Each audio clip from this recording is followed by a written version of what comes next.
Alright guys, I'm gonna spark this Dodge up and pull it in the garage, but first I'm gonna show you what's going on real quick. Need the keys.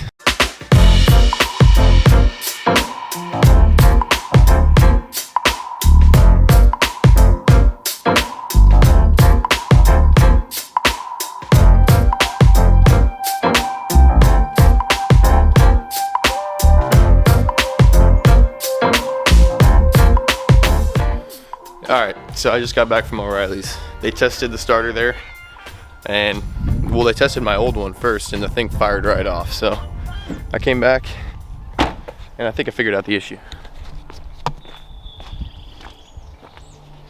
So I come over here, I start tugging on. This is the wire harness that goes down to the starter right here.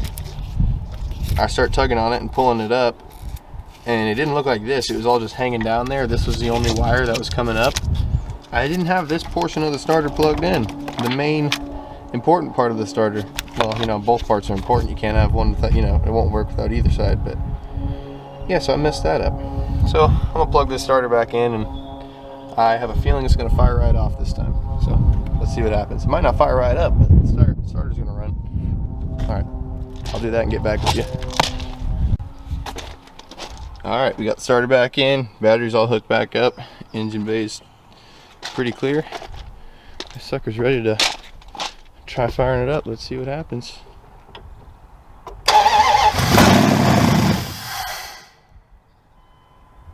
Whoa, let's get this camera set up here. Well, no bus thing came back, but let's try and fire it up and see what happens.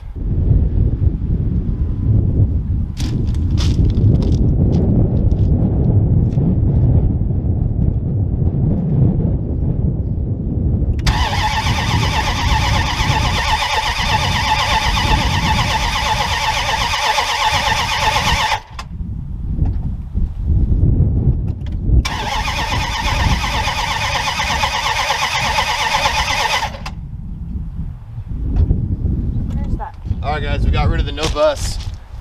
Let me show you real quick what it was. I'm not gonna be able to get good angles here because I got a tripod hooked up to it, but it's this static strap right here. This static strap goes to that point there, right there in the front of the firewall, and then to the back of the driver's side engine, or the passenger side cylinder head. Then it bolts right there to the ECU bracket, and then also right here to this little red bolt right there, and you see two other spots that it's grounding. And I think this is my issue right here. I forgot to hook this one little one up. I had the rest of the static strap hooked up, but I also went ahead and just took a file and filed all this stuff down, so there was bare metal that it was touching everywhere, and that seemed to have helped too. I heard stuff clicking and clicking and clicking when I bolted all those grounds down. All right, here we go, take two.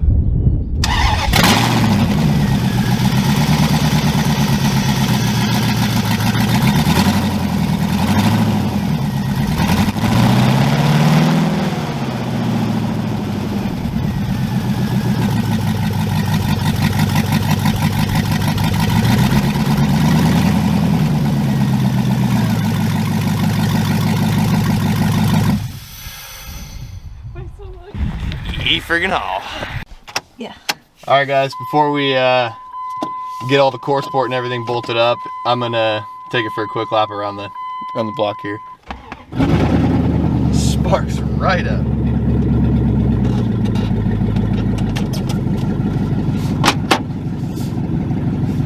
Ooh, she moves.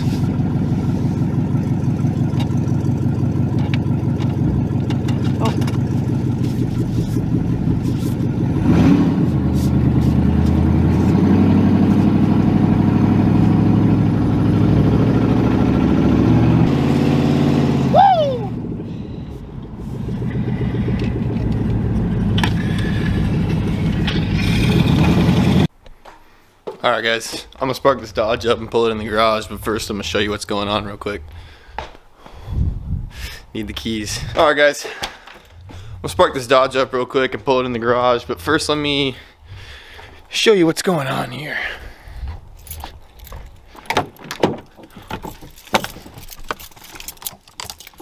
Get the right key. Alright.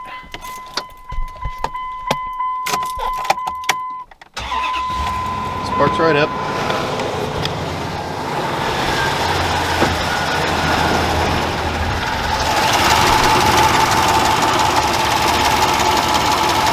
We have a slight valve noise.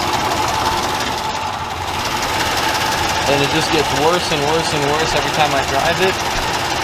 And you know, it's RPM dependent, all that. It's a lifter thing. It's just plain and simple. One or more of those lifters has collapsed. So we're gonna change them all. Alright guys, so check it out. The other day, I took a little clip of the noise the Dodge was making, the lifter tick noise. Got all the lifters right here. These here, the shiny ones you could see, are the ones that I got sent in the heads. They're refurbished, or they're not even refurbished. They're just plain old freaking used lifters. These are the ones that came out of the Dodge originally, and so are those. I got 16 of each.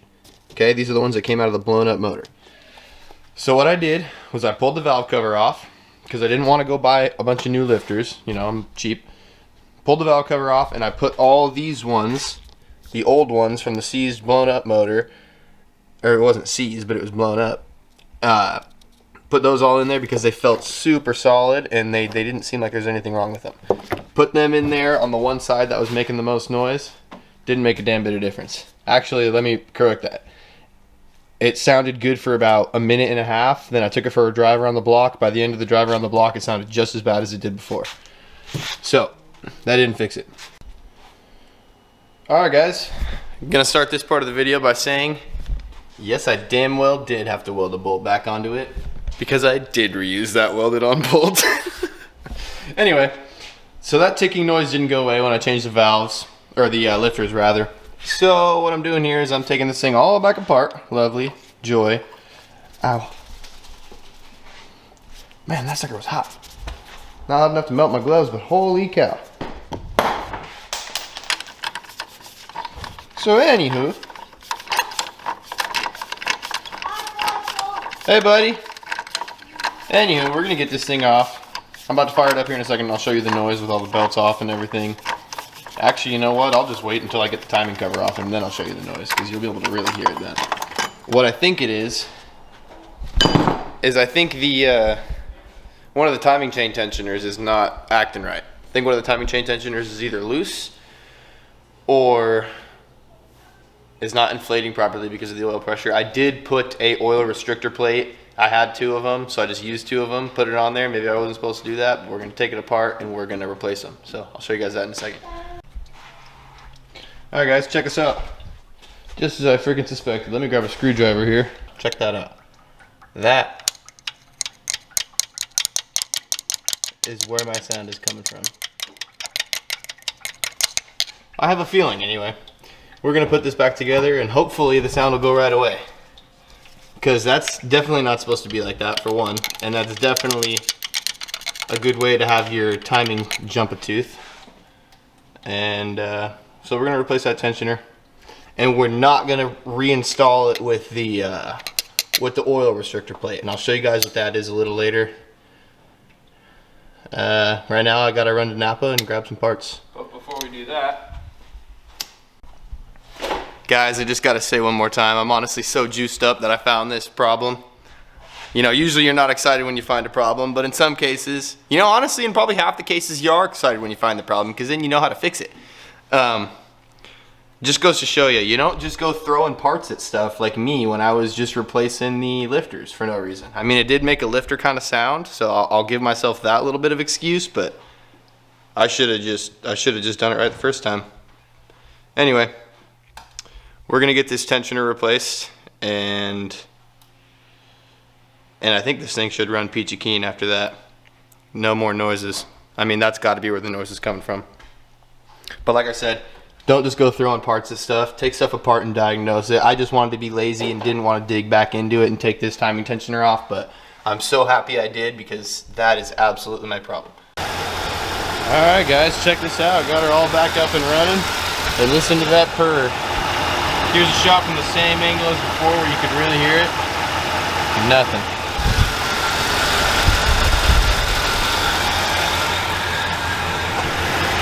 screams like a freaking kitten.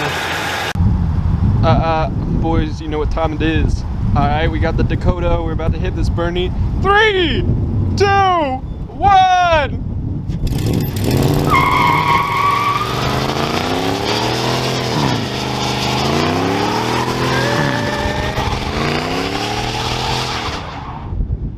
Now we deal with the case, that one wheel squeal. Yeah!